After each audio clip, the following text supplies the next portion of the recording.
Unabii umetimia, unabii umetimia. Mtumishi wa Mungu Nabii Florian J.R.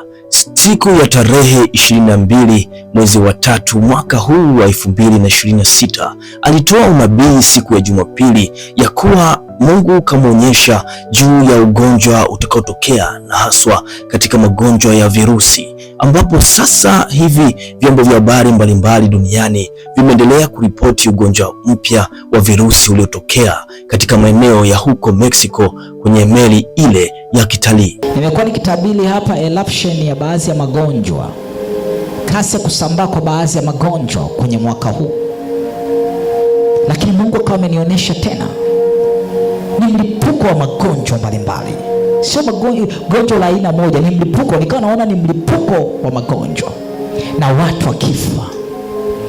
wakifa, Akaniambia unaanza kuona watu wanauana.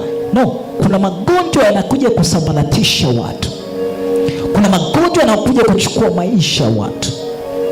Hivi ni virusi na ni aina virusi vipya, ni mlipuko mgonjwa mapya,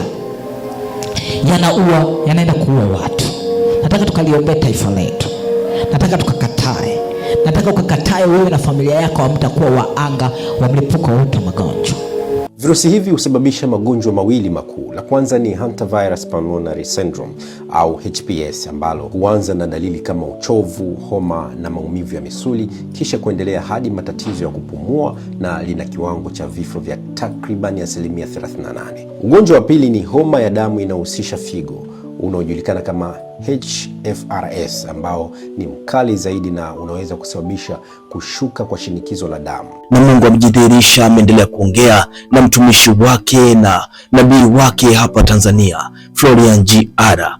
Hakika Mungu bado anasema na watu wake. Jina la Bwana litukuzwe, maana yeye amekuwa mwaminifu siku zote na kuongea na watu wake juu ya taifa lake.